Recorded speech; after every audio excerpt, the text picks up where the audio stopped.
Trevor, thank you for joining me. And I'm really looking forward to having this chat about none other than dry fasting. It's a very polarizing topic. Yeah, I'm excited to talk to you. It is definitely, and even in like the fasting community, dry fasting, I feel like is still very unknown. A lot of people don't know a lot about it. They don't know too many people who have done it. Certainly don't know too many people who have done it to your extent. And but I certainly feel, just from my limited experience with it and my fairly limited understanding, like see a lot of benefit in dry fasting in healing the body physically, but also mentally and emotionally as well. And that's really something I want to talk to you about today. I want to really dive into all of it. And, you know, I'm genuinely fascinated to hear your story, and I know a lot of people are as well. So yeah, could you just tell us a little bit about yourself and, you know, where you are and what you do and that kind of stuff? Yeah, I pretty much am a nomad. I moved around a good bit. After college, I went to go to Chicago to become a trader on like Wall Street kind of profession. And I was allowed to have a lot of freedom that way and just kind of move around the world. And then just from, I don't know, I just from living in the world, I don't know really a single person that hasn't gotten some kind of sickness or something like that, and that completely derailed my path, and I became obsessed pretty much with I guess ridding myself of sickness, and I started embarking on different like healing modalities, and eventually came across dry fasting. But yeah, I'm just kind of I own a bunch of like crappy homes in South Carolina. I fix them up, and I'm like a rehabber, so I kind of like flip homes at the moment. So yeah, just trying to find that financial security in this capitalistic world, you know? Yeah. You got to do it to survive, right? Yeah, for sure. So you mentioned, you know, other people being sick and that being something that you were really cognizant of. Were you yourself dealing with anything? Was it something you were trying to heal of your own? Yeah, so I initially had Lyme disease, and so I had such a bad case of it, however, that I I like was very, very tired all the time and like bedridden and like tremendous brain fog. And I eventually stumbled across something called ozone therapy, and eventually found the cheapest way to go about it is to do intravenously.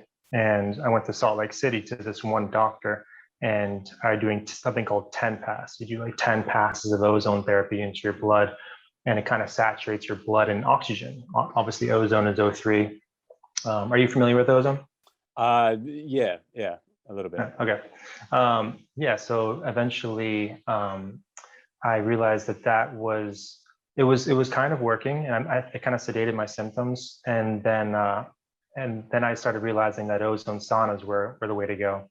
And then my family already thought I was crazy at that point because I'm already doing like these crazy detox pathways.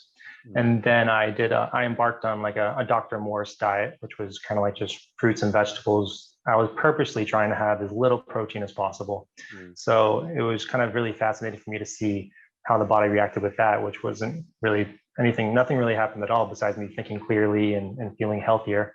And then eventually I came across a mycoplasma. So eventually I contracted a mycoplasma pneumonia that wasn't going away with any antibiotics, not even like the right diet. Like it was very, very strong strain and very contagious actually too. And it gave me like psoriasis and even worse brain fog than the Lyme disease. And eventually was kind of like residing in my sinuses. So the only thing that really kind of gave me like relief from it was doing like these short water fasts and short dry fasts. And that's when I started embarking on, wow, there's something here. Right. Okay. So you started off with, it wasn't straight into dry. You started off with some water first, and did you experiment in any great length with water, or was dry where you kind of put all your energy?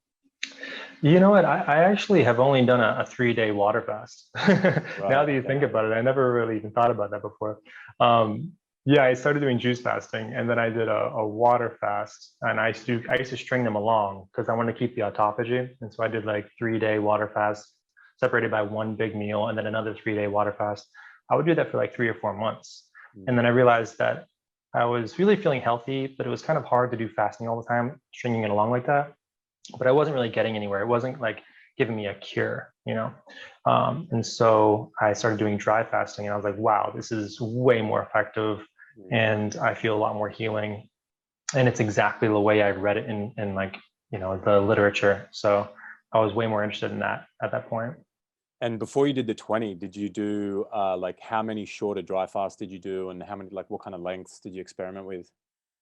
Yeah, I started with obviously the shortest amount, 16 hours and then 24 hours, and then kind of got carried away. And so I did a 5-day dry fast, and I thought for sure that's insane. I never heard of anybody even doing 3 days. Mm. So 5 days surely must cure me of my symptoms. But and I thought I was, because I was like, wow, I actually feel complete relief. My sinuses were completely clear. My brain fog was gone.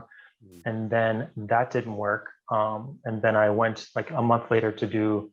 I heard this one lady did cured her Hashimoto's with back-to-back 8-day dry fast. So it was one 8-day and 24-hour break, and then another 8-day dry fast. That was absurd to me, but I was that desperate. I was like, I'm still going to try it. And so I did, and it was very, very effective, but that even didn't work for me. And then eventually I kind of started kind of flirting with these longer dry fasts, and I kind of stumbled across. I went to 11 days, and I did numerous 12 and 13 days, and then I would have some very clear revelations, epiphanies during this time, very spiritual connection that eventually I kind of didn't really give much credit to at the time. And then I stumbled across one protocol that I heard from some. It was like an Indian aesthetic. An aesthetic is like someone who goes about like long fasts in India and like purposely seeks suffering for enlightenment.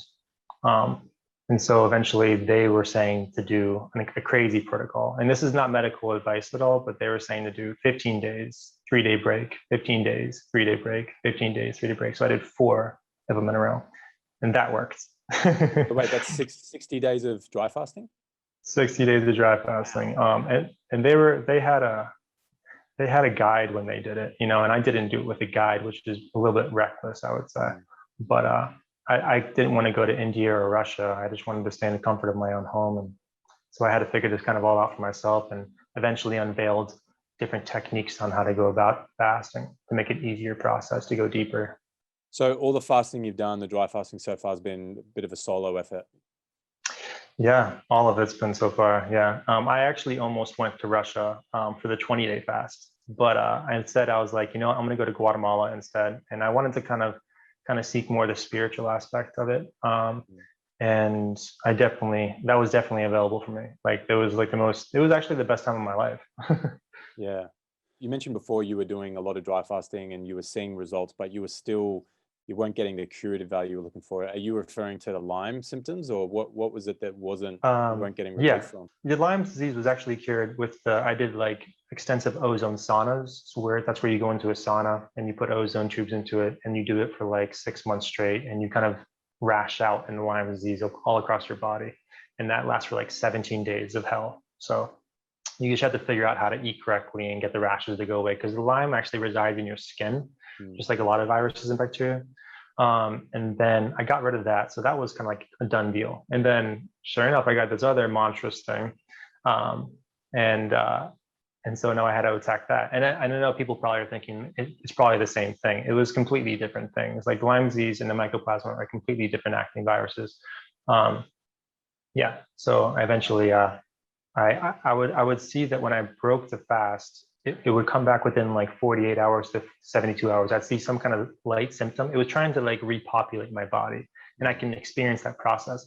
And not only does it repopulate, it goes back with a vengeance. Like it comes back and it's kind of like heavy headaches. It floods the brain and kind of like acts as if it's the first time in your body again. And so I would even like cry out of like sadness. That's when I realized the effect it had in my mind, because I'd go from complete elation and like euphoria to like depression. And I was just like, this is not my ideal life. I was like, it's lowering my life enjoyment at such a level that I was like, I'm going to do whatever it takes to kind of eradicate this. Yeah. And when you decided to get into the dry fasting, was it what was it exactly about the dry fasting over water fasting that really kind of pulled you in that direction? It can be kind of scary when you're kind of going through detox symptoms during a dry fast. It's kind of similar to a water fast, but like it's obviously unknown territory. So you're like, where did I hear this information? How did I trust this process? I can't believe I'm even doing this. Is this right? And so eventually, the farther I went, the more trusting I got of the process and the more I understood it. And so I kept journaling over and over again. Um, it's just the speed of it. So like a water fast would probably take me like maybe 70 days. You know, it's a pretty large number for me to do the same effect as, you know, consecutive 15-day dry fast or even a 20. But anything over like 15 days is kind of like very dangerous territory unless you have supervision. On dry. Yeah, like I realized after doing consecutive long fasts, it comes down to like 13.8 days. I realized that there was a consistency right there. That was like the last adaptation. And that's when the heart starts to be like, okay, stop. Or like, hey, it's okay to continue. But the 13.8 days is kind of like the breaking point. Right. Yeah. Okay. And what were you feeling at that time? The heart was not functioning very well. It was weakening. Yeah, it's just kind of like so I was an amateur when I first got to that level. So I wouldn't know proper breathing techniques to hydrate from the air, you know. So my blood is only getting thicker and thicker and thicker, and to the point where my heart is communicating that to me by kind of going up and then down and then up and kind of like a roller coaster. There's like instability there, and that's when I would be like, this is kind of I'm entering uncertain grounds right now, and I'd rather just break it and then continue some other time. It wasn't worth my life, you know. Yeah. So, Absolutely. So yeah. what would you say the big difference is between the two then? Like what in when you talk about the experience of the two, how would you say they differ?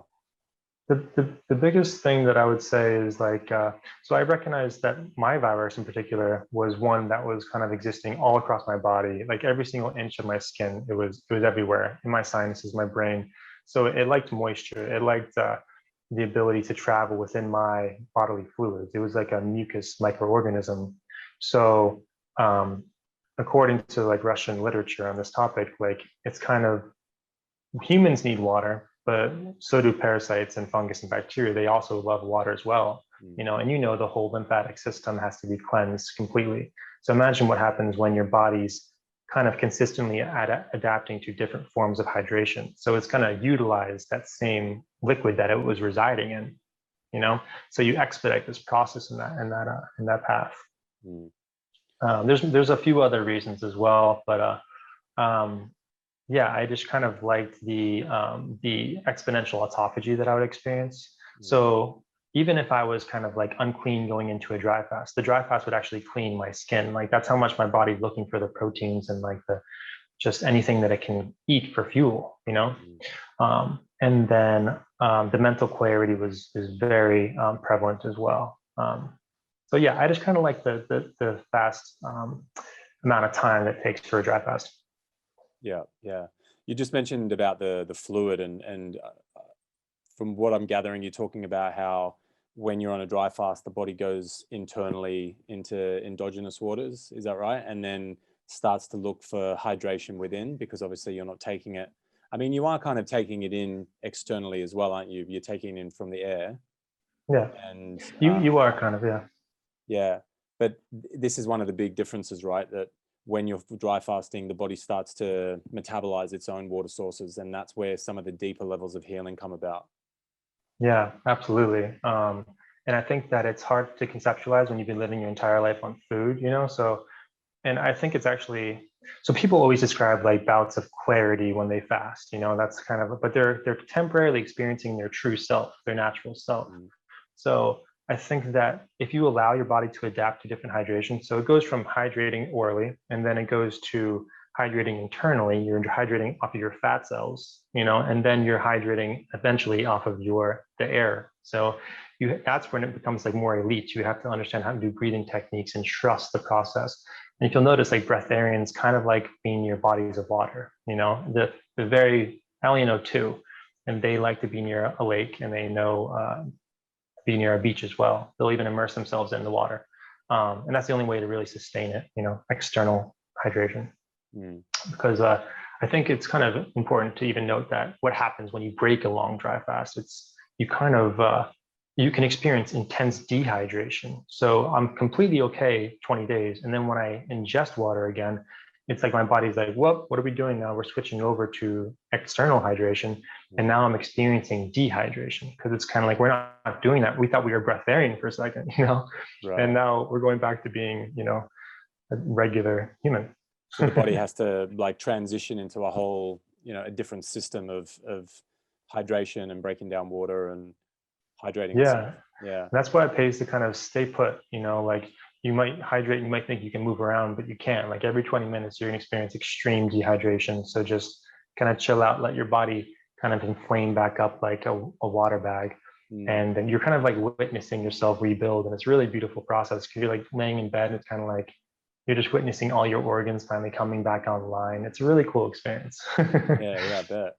One thing that kind of surprised me actually, just seeing photos of you after you fast, is I didn't think you lost as much weight as I expected you to lose. And Yeah. is it true that you don't lose as much weight on a dry fast as you do on a water fast? That's a great question. It's still something I contemplate every single day. And obviously I'm not a breatharian. I just did a really long dry fast. So I think that your body is so intelligent and utilizes the tool of weight loss in order to kind of fix the issues. So it'll kind of dive off. And according to like Russian literature, it says that your body will, once it starts leveling out, you can expect a full cure. And that's exactly what started happening. It seemed like my body liked the 120 pound, 122 pound range. It would stay there. And then it's expecting you at that point to hydrate externally. If you don't do that, then complications, even death can occur, So yeah, I think that, I kind of, you stabilize around 120. I posted a picture a couple of days after my draft fast. It didn't occur to me to post a picture, to take a picture of myself when I ended it, of my body. But that was kind of like, 8 pounds more than I was, in that Instagram photo. Okay. So what was your weight loss? What did you start at? What did you finish the dry fast at? So according to my journals, I would lose like 5 pounds initially, then 2 pounds, and 1.5 pounds in later days. And so I couldn't bring a scale with me to Guatemala. I didn't have one. Oh, okay. So just judging based on my physique, I'd say that I started at 175 pounds and then I ended probably around 119, 120 on that. Okay. Yeah. So that was like 20 days. Yeah. It sounds kind of similar to the water fast that I went through. I did 20 days. I've done 20 days a couple of times, and it always seems to be about like a pound a day. Yeah. It actually tapers off. At one point, it tapered off for me. I got to probably like the 15-day mark, and I wasn't losing weight at all. From what I've learned, I think it's got something to do with just the hormone regulation and increased human growth hormone around that time. Yeah. For whatever reason, maybe it's like I was very skinny by that point. So I think there was some like conservation going on, body trying to hold on to whatever it could. But yeah, that definitely fascinated me to see that. Did it take long for you to put the weight back on? How did you go about that? That was a very enjoyable process to do that. It took me, honestly, until like maybe a couple of days ago. So I finished it January 16th. Right. Now it's March 17th, I think, or 18th. Yeah. And so it took me about 2 months to put the weight back on. And I was eating fish raw vegan for the most part up until now, and I'm just as much of a glutton as I am someone who starves themselves, Yeah. And so I'll eat consistently, when it's not time to fast. There's a means to an end. But yeah, I saw the picture of you when you fasted the 40 days, and you were pretty much just as skinny as I was. Like it was good. Yeah. We don't even look the same, Yeah, I know. It's like you don't really you don't recognize yourself sometimes. I've had people who I fasted around at that time, and they saw me only in like when I was fasting, and then they've seen me since. They're like, "Man, I did not recognize you at all. You look like two different people." I lived there vicariously through you. Actually, yours like a fasting video of you eating honey. Oh yeah. And just kind of like seeing reactions. Only a faster can really relate to that. And I was just like, eat that honey, man. I got to tell you, out of everything I ate after with a fast, like the honey almost felt like a little acidic. Like it was kind of satisfying, but not really. The thing that really got me going was like the grapes, the watermelon, the fruit really felt the best after the fast. Totally. But actually I was trying to eat. After my 40 days, I did probably 3 days of water. I did 3 days of watermelon juice. And Wow. then, because I just thought I need to get on some juice before I start eating things solid. Then I started eating grapes, but I could only eat like one grape every like 10 minutes. And then I'd probably eat about 10, and any more than that, and I would be sick. Like my stomach Yeah. would really hurt. So it was a slow process. I can imagine it was the same for you, just slowly introducing food again. Yeah, it was. You have to like respect the process. Like you Oh said, if yeah. you ate like 100 grapes, you could really damage yourself. Mm, mm. Um, and I've kind of done that before from breaking fast. I kind of go too eagerly into it. And I'm like, yep, I've overflooded my system. Hopefully this process as well, like just on fruits. Um, but yeah, that's kind of crazy. Yeah, I think it's kind of something like your body intelligently will tell you what it needs. So if you eat too much honey, it'll be like, okay, this doesn't taste good anymore because your Mm, body's like, we have enough, you know? mm, mm. And I kind of like that. It's kind of like intuitive eating, you know? Yeah, yeah, and I think to even get anything close to that, or to get close to being in tune with your body like that, I think you need to go through a pretty deep level of detoxing anyway. Just because I think that's one of the biggest issues in general at the moment, is we're also out of tune with our body, because the food that we're feeding ourselves is not designed for us. You know, it's processed, and it's inflammatory, and it's not until we actually get back in tune with nature and start eating proper foods and do some fasting that we actually realize that one thing, and you probably have experienced this, that we don't need to eat anywhere near as much food as we do. Like I don't need anywhere. I can eat, like, it sounds crazy, but I can have like a couple of apples for lunch and I'm sweet. Like I don't need anything more. Of course I'll eat more than that, but like I don't need to. If I really am being honest with myself, that's good. And Yeah. but before that, I was having lunchtime was a giant cooked meal, and I could never go back to eating that way. I just physically couldn't do it. I would need a nap after every meal if I ate that way now. Yeah, Um, totally. and you just don't realize that until you've gone through a certain level of this kind of detoxing and cleansing, because otherwise you're doing the same thing every day. And our bodies are so adaptive, right? Like we'll adapt to whatever we put in them. Hmm. And and we also just get used to having that level of energy that becomes normal for us. So it's not Yeah. until we actually do these kinds of things, we start to build a little bit extra energy and feel better in our bodies, that we become really sensitive to all the old foods we used to eat, the amounts that we used to eat. Even like, I find myself getting a little bit more sensitive just to energies of people, and like energies of places, and um, and I used to think that was there was something wrong with me, because I'm like, why am I feeling that way around this person or this place? And I thought, no, man, I think it's just actually where my body's at. It's very sensitive at the moment, in a Yeah. good way. Yeah. Did you go through anything like that? Yeah, I definitely did. I think that sensitivity is obviously a good thing. That's kind of like what I consider like very holy kind of um, physical manifestation. I think that we're kind of lost as a species. I think mainly because the marketing is so good for food. Yeah. Like it's just too good. Like you can't even drive your car anywhere without seeing some place to eat or some marketing that's showing you how delicious a burger is or whatever. And it's just kind of I've been looking at it this way, like you have voices inside your body. Everyone says they have voices, and it's just kind of like an amalgamation of bacteria that whatever you fed last has the strongest voice. Mm. It's like having a bunch of bratty children, and then eventually you kind of like go long enough into a fast, the voices go away. What do you know? The bacteria don't have a voice anymore. So now Mm. you're in charge of your thought process and what's going on and what you put in your mouth, and this bacteria can't think for you anymore. Yeah. Yeah. But yeah, I completely agree. Yes. I totally agree with what you're saying, man. It's like, when we talk about food addiction and like our behaviors around food, I think a lot of people associate that with just, whether they just have a real taste for that food, or maybe a lot of people understand the emotional connection we have with food. I don't think a lot of people really realize that they have these little microorganisms in their body, parasites and fungus and bacteria, that literally affect the way we think and feel about food. Yeah, We think we're craving a burger. I mean, maybe we are, or very likely it's parasites that want to eat processed junk yeah, food and meats, and or if we're craving like starches and sugars, that's very likely candida. Because I used to be a massive sweet tooth guy. I used to eat tons of sweets and lollies and sugars, and same. even like potato chips, and I actually don't even like half those things now. I don't like lollies and sweets anymore, like at all. And I used to be eating them all the time. Yeah. Definitely throughout my process and all of the detoxing I've done, completely changed the way I think and feel about food. I'm certainly Yeah. in the clear now. Like there's definitely still an element of control, like that food has over me at times. You know, if I'm having a weak moment, or if I'm having some cravings or whatever, I've got to like really check in with myself. But Yeah.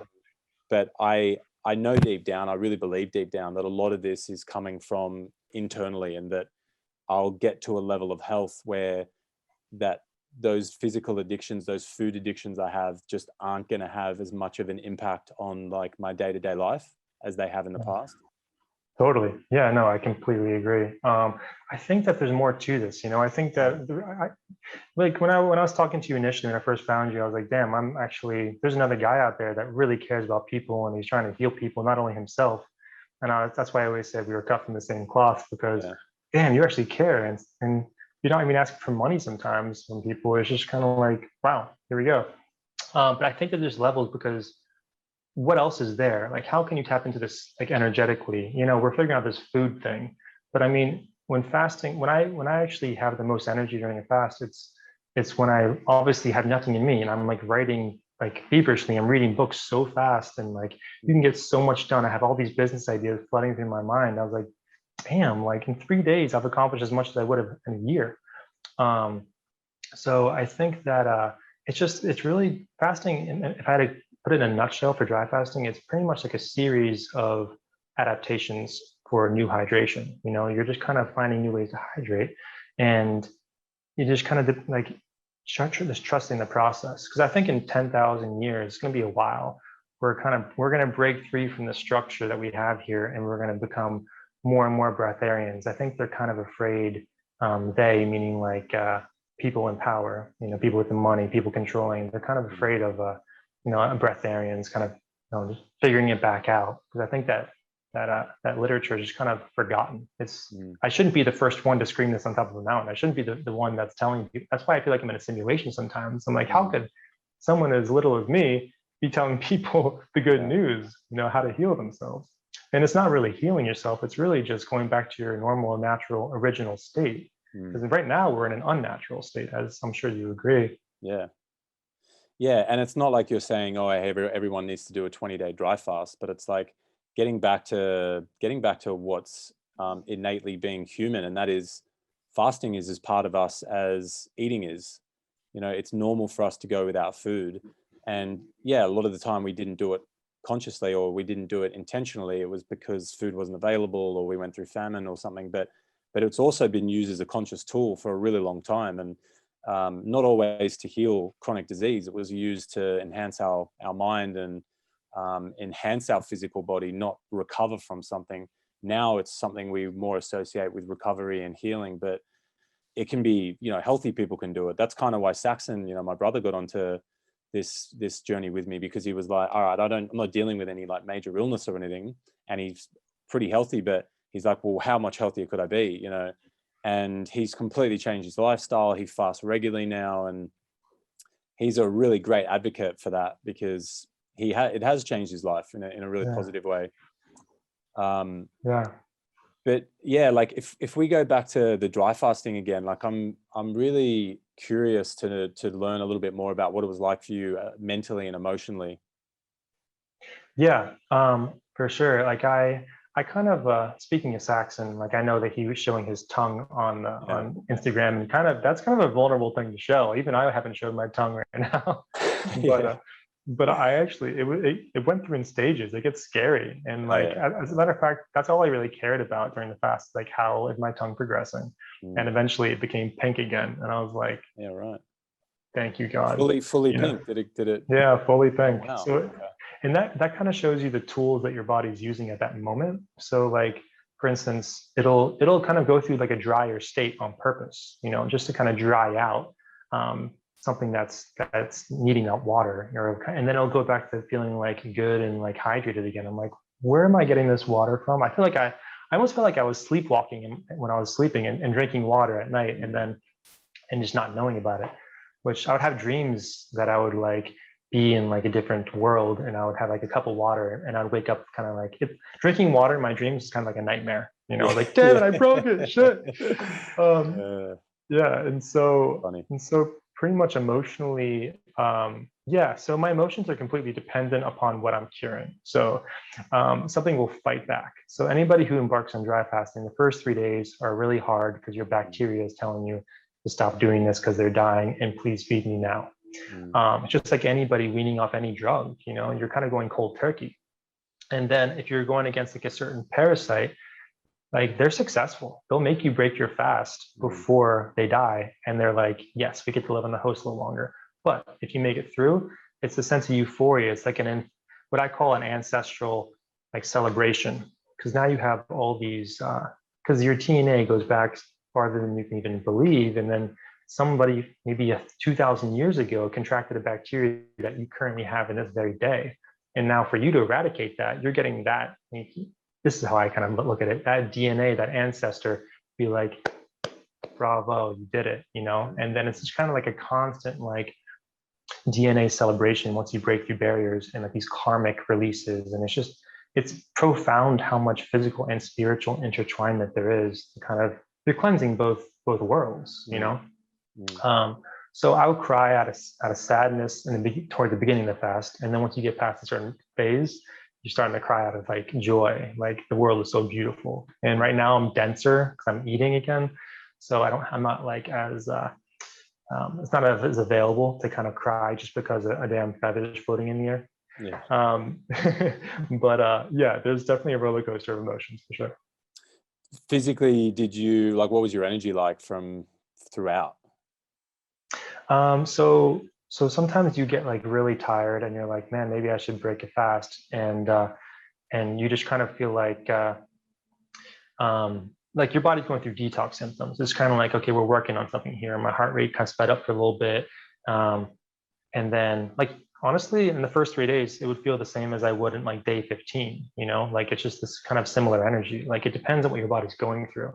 So it's just like waves of euphoria and kind of obstacles. So you're going through those adaptations and you're curing things along the way. So your energy will slow down once it refocuses on that, quite like it does when you eat food. All your red blood cells go to your stomach. Mm, But if you give your body that much of a rest, it's kind of like they're going to work for you. They're finding different things to work on. Like they've healed pretty much all my organs, and I would feel it. I'd be like, oh, they're working my liver right now, or they're working on whatever, my heart, and it would just be like since your lymphatic system is getting such a cleansing because they want that, your body wants that hydration, like all your lymph nodes will go down and it'll be completely clear. mm. But like all these canals are being unblocked.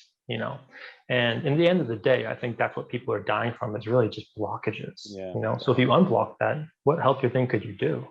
That's it. Yeah, and that really that brings that word detoxification back into the conversation, and it's a massive part of fasting. When we're trying to heal physically or mentally and emotionally, like we're detoxing that physical, mental, and emotional blockage. And dry fasting is one of the things that I've experienced to be the best form of that detox, because if you look at water fasting obviously is another great one, but even if you take water out of the picture, like water is a great solvent and it does help move a lot of things in the body, but it still puts a bit of work, it puts a big workload on the kidneys and the adrenals. If you take that out of the picture, you just talked about energy, it actually creates a lot more energy in the body, and it gives the adrenals and the kidneys a huge rest. And I feel like that's the reason why when you do a dry fast, you see that level of kidney filtration that I've just personally never seen, or any of my clients, I've never seen them get on a water fast, Yeah. And so when you dry fasted throughout, or in all your dry fasts compared to your water fast, like are you looking at your urine? Are you seeing a big difference in the urine compared to your water fasting? Yes. So obviously, I mean, I've only done a 72-hour water fast, but I would obviously compare my urine throughout the dry fast, and I can see where I'm at. So the first 3 days, it gets more yellow, a little bit darker, and then you go into ketosis, and it gets clear again. And then you start getting a little yellower. And then once it gets brown, that's when it's kind of utilizing muscle tissue. I know people are very scared of that, but you can always rebuild it later on. Mm, But you'll see kind of like a lot of filtration, like a ton. It's insane. And mucus as well. And that's the mucus is what I kind of would define as my mycoplasma leaving my body, because it would be a thicker kind of mucus, more like viscosity to my saliva kind of thing. But yeah, I would just kind of compare that. And then obviously you're peeing every single day of the 20-day dry fast. Towards the end, it's more like once a day. But yeah, for sure. Do you have a website? Did you blog any of this? Do you have photos of this stuff like up for anyone to see? So like I haven't taken pictures of my urine. I've only taken pictures of my symptoms, kind of like going down, and taking pictures of my tongue. So I was going to release that all kind of like in a book, and it was just kind of going to be like showing all my journal entries, and then showing completely like disclosure of everything, even the medical document saying that I had something, and then like now it's not there, and and it's just kind of like, okay, so this is not all just BS. So I don't have the pictures of the urine, but it's just what I have on my Instagram channel, and I have a YouTube channel. So right, all right, yeah. Okay, yeah. And you're writing about it, right? Are you writing about this story, or are you writing about dry fasting in general? Yeah, so I mean, I kind of see like me writing a couple books, one of which the first one is going to be the physical pathway. So if people want like a blueprint towards how I healed myself of these certain conditions, then this is what I did, So, and I don't know of a book like that out right now. And then the second one's going to be more so what I want to talk about, which is the spiritual aspect. Right. Because I know people probably don't care much about the spiritual when they're suffering from a physical ailment, But at the end of the day, I think that's really what's happening. Is like you're going back to your true nature, your true self, and it's just it's just kind of like a beautiful process to experience. Yeah, I kind of want that for everything, because they kind of start unveiling. I really didn't even know. I couldn't really authentically say that God existed up until I started fasting, and I was like, oh, God exists within you. This is really obvious now. So that was kind of like a different revelation. So do you think it's something that everybody can experience when they dry fast? Absolutely. I do think that. And it's very daunting, like who wants to go without food and water, like all this trauma and addictions and karmic stuff they have to get over, even their physical ailments, things they identify with. I'm just like, I think I'm a hardcore person, and you must be as well. You did a 40-day dry fast. It's crazy. So water like, fast, but water fast, sorry. Yeah. I'm not going to take your crown. No, I mean, you're not Jesus Christ yet. I really feel like Jesus Christ was just nothing more than just a dry faster who got unveiled this information. You're a hiking dry faster, and now what do you know? You have the answers to the universe. And I think that's there for the taking. I think that you can reveal these answers without any books at all. You're just kind of sitting in love and light, and you're starting to download all this information. It's so profound. I can't even explain it without people experiencing it. But I wasn't really open to that until the later dry fast, but yeah. So like for people listening who probably have very limited or no experience with fasting, or perhaps dry fasting, like what would you say is a good place for them to start? How do you get into this for someone who's a complete novice? Well, like there's obviously like, ancient doctors that would be like, if you're not a doctor yourself, you're kind of a fool. So you kind of just need to start small and start experimenting, with fasting, intermittent fasting, maybe do an extended fast, and then see how your body feels, and journal, take notes. You don't need to like tell the world about it. And then you'll see your symptoms start to subside, and you start being more clear consciously. Just kind of be more aware of how your foods make you feel. Take a break from coffee or whatever it is. So I think it's going to be just, dry fasters love reading about dry fasting. So like just read as much literature out there as possible, as many articles while you're dry fasting. And so it encourages you to keep on going. And I think just starting small, that's kind of the advice I would give for sure. Yeah. What is it? Because I feel like there's pretty limited literature about this, right? There's not a lot of research. Where do you go to to learn more about this? It's pretty crazy. Like all this literature just keeps getting taken down left and right off the internet. So I'm totally sure that my book will be banned. I even thought about starting a website called bannedbooks.com, like, because this is where you actually get the true literature. Yeah. Good idea. But I think that you would go to, Russia. Russia's kind of like the leading science behind dry fasting. They have institutions that will even like medically supervise you during this, like a few of them. That doesn't exist in America at all. So I would just kind of go on these websites, and they have like literature on these Russian institution websites. Obviously, Dr. Filanov is one of the more profound dry fasting doctors. He's got some literature out there, but it's kind of like confusing. Dr. Shelton is another one. It's kind of like just a bunch of literature from back in like 1920s, 1930s. That's why I felt the need to kind of like write a book and tell my story a little bit. Yeah. I think the more books we have like that, the better. I think it's a great idea. I think so too. Yeah. I mean, that shows you the profound like implications a documentary can have, and just kind of showing people, hey, this is real, and that's really all it takes. Because if we're all one, and me seeing that you did it, now I feel more confident. Thank you for doing it. Yeah, I think one of the biggest, the most important things we can do in general is just to normalize it, because at the moment it's so extreme. And don't get me wrong, like a 40-day water fast, 20-day dry fast, that is a little extreme. But what you're proving, what I'm proving, is that it's possible, and it's not something everybody needs to do. Even just on a small scale, missing a meal. I always tell people, like, just don't eat breakfast, intermittent fast. And if you do that as a lifestyle, you'll see a big shift in your energy and the way you feel. But certainly just like practicing smaller fasts, is a great way to go. So yeah, just like normalizing this concept that most people are really afraid of, that doctors and like the medical professionals and the authorities on health that we go to, that most people go to, they don't believe in. They don't believe that water fasting is legitimate, and yet, like, it's one of the most, water fasting, dry fasting is one of the most healing things you can literally do. And if you do it properly, it's safe. It's just about getting educated.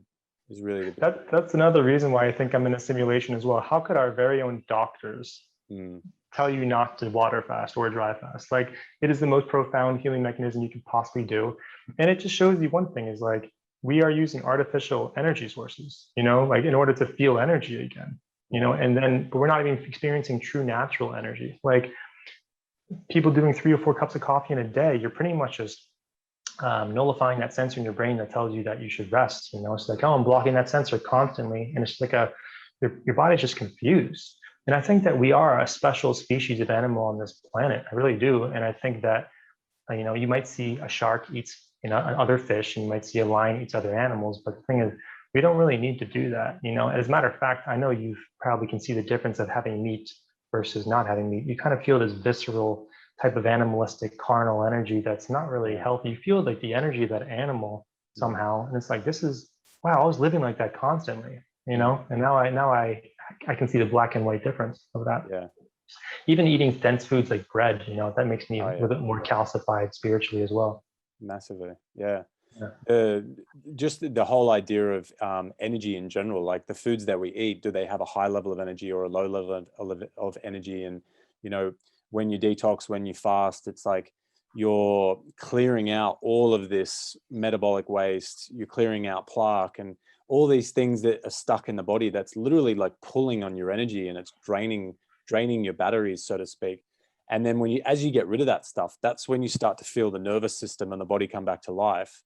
And, like we talked about before, it's that sensitivity that you then have to all the foods that you eat from then on. Because if you eat something with a really low level of energy after a fast, for example, you feel it like immediately. You feel like a really acute drop in like even just your mental energy. Like, I get massive brain fog if I eat heavy foods. I went to a vegan degustation last night and it was delicious, but I don't eat like that very often. Yeah. And I just left there feeling like a little bit kind of drunk. I woke up this morning feeling a bit hungover, but I didn't even drink. And it's like, it's funny. I think, man, I used to eat like this all the time, every day. So it is interesting, man. The more you do this, the more you get really just in tune with it. It's an example of the sensitivity you now experience. It's just like, it's almost like a blessing and a curse. Like, damn, now I know about this this lack of energy. I'm a walking zombie if I have starch. And honestly, there's different indicators that can tell you where you're at. Sexual activity, or like if you're not as, if it's not as easy going, or you don't have much control of your sexual experience, that's another indicator for your overall health, you know? Mm, mm, And I think that when I dry fast, I experience like the whites of my eyes get very white, my teeth get really white, my tongue gets pinker, my mm. skin clears up. You know, it's just kind of like, am I eating any food? You know, it's just, it shows you like the profound fast. Like you can cure things very quickly, you know, with fasting. That would take you years normally. Yeah. And that's why I think juice fasting is very profound. It can clean out your gut. But I think that you kind of need to resort to stronger things like water fasting and dry fasting to really get the job done. Yeah. But it's a good experience anyway. Man, white eyes, white teeth, and clear skin. We need to make a commercial out of that and put that Yeah, on I know. billboards. That'll take it. That'll take fasting mainstream for sure. People like really like hearing that too. They're like, my vision will Yeah. get better. I'm like, it actually will. You Yeah. Like, know? I'll be hotter after a fast. Yes. Yeah. Yes, you will. That's really what we're down for. Yeah, Yeah, exactly. exactly. That's why you did it, eh? Yeah, yeah. I just care about like aesthetics for sure. Yeah, you're a handsome devil, man. I'll give you that. What I wanted to ask you something before, actually. Urination. Like, how often were you urinating? Because obviously you're not drinking water. People are wondering, do you even piss? Like, were you pissing often? Yeah, I was pissing often. I would piss twice a day usually, um, and I would even piss once a day in the later days. But I realized that you won't go like number two after 3 days, you Mm, know, because, and that's a really really really important concept. People really need to understand your intestines.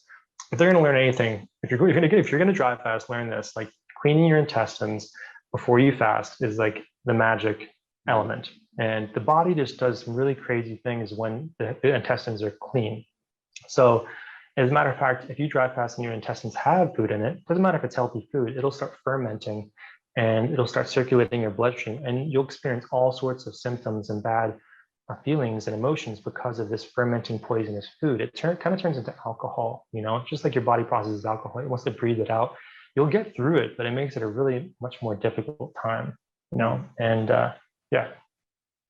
So my body even like passed a number two. I took a dump pretty much on like day 14. I was like, oh my gosh, like this is such a priority for my body. It was pretty much mm. communicating to me, oh, you're healing. This is what we're doing. Okay, we need to get rid of this first. And so can I prioritize that? And I was just like, wow, can't believe this is actually happening. And on day 7, one time, I actually passed a couple of worms in my gut, and I was feeling intense depression before that. And I Mm. passed it, and I was like completely relieved, happy as shit. And yeah, it was just like, wow, I guess your body just knows, you know, Yeah. it's like this thing needs to get out of our body now, and you're taking the time to do it. Let's do it.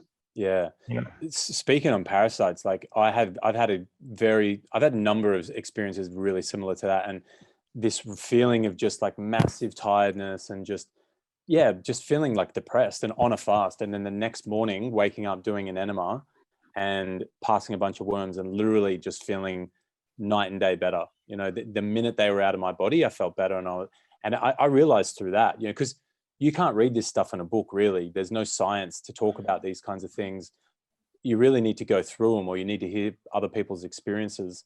And, you know, a lot of people can't accept that because it's anecdotal, but I look at it as really valuable. And certainly, like through my own experiences, I learned that parasites have this ability to make us feel and think in certain ways, really unpleasant ways at times.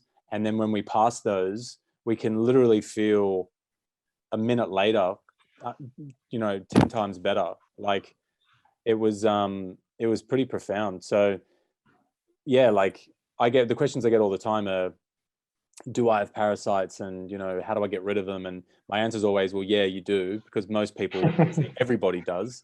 Yeah. And yeah, like fasting is one of the best ways that I've experienced to get rid of them, you know, without taking any antiparasitics. You know, you're literally starving them. They're going to either, you know, die and then get past, or they're going to look for a way out. They can come out alive, they can come out dead.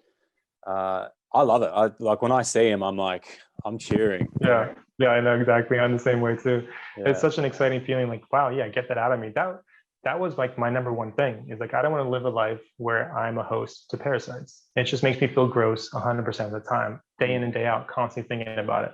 And I was like, well, I need to make the time to do this. Mm. The anti-parasitic herbs, they really didn't do much for me, honestly. It's the fasting that really just night and day difference, that would just kind of like bulldoze through it. Turns out they don't like when you starve yourself. Yeah, no, they uh, don't. yeah, it's funny because they also, just like the bacteria, feed off of the same foods, it's just like stagnation. And they're really just, people can see them as like essential, but like just like you leave food out in the kitchen, like the fruit flies just come, I don't know even know where they come from. Mm. Parasites will find their way into your body if there's Mm. something that they can eat, it's just like, oh, Yeah, there's stagnation here. Let's eat through it, just like the yeah. fruit flies. Yeah, and I think to a degree they're playing an important role, like within our body's ecosystem, within the world's ecosystem. It's just when we become so polluted and they become so overpopulated that it becomes a real problem and it's uncomfortable. And so, but yeah, fasting. I don't want to say that fasting fixes everything, even though part of me sort of believes that it has the ability to if we use it Yeah. correctly. But it certainly can fix that problem, parasites and many others. And let me ask you then, like, what's it look like for you moving forward? How do you use fasting now as a part of your life, and what do you have new goals or? Honestly, like I feel like this is simply just like the good news, and you're spreading the good news whether you know it or not. Mm. And I feel like I am as well. I think the goal of this life is just to consciously evolve to the next level, and just kind of doing so much inner work and physical work that you can now become a lighter form in the next reality. So I just want to be able to give people the tools to do that and kind of be an example for like, hey, I'm here as a resource and I did this and you can do it too. And they're just gonna like subconsciously find themselves through this process and like be in touch with their true self.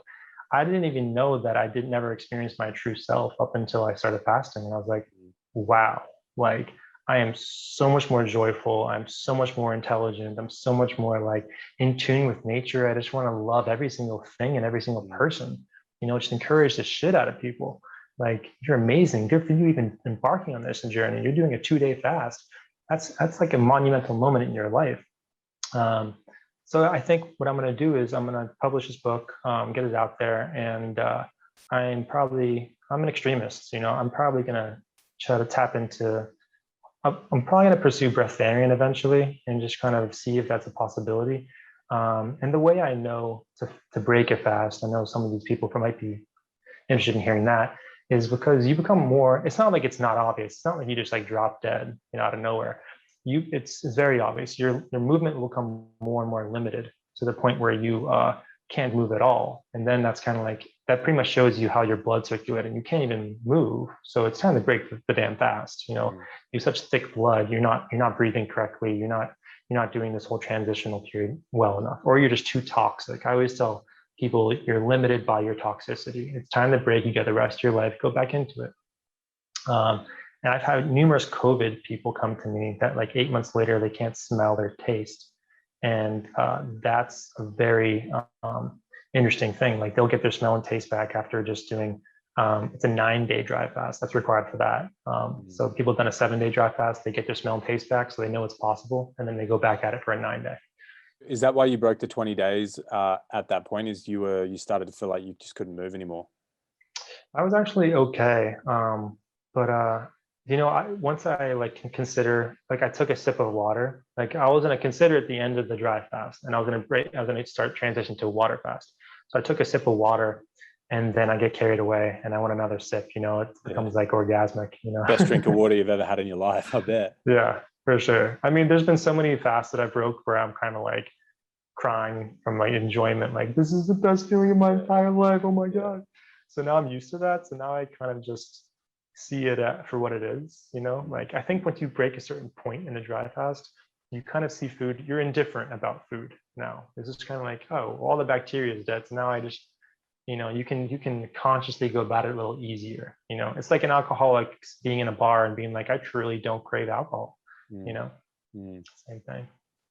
Yeah, it's fascinating, man. Well, yeah, dude, like you're a fantastic advocate for it. I think what I love about it, and the message that you're spreading, is I feel like you're an everyday guy. Like, you're really relatable, and I think that's another way that it's going to really be another useful way for us to bring this message to mainstream is by being relatable and being kind of everyday people, where we're not monks in a mountain. We're not like, you know, your quote unquote hippies.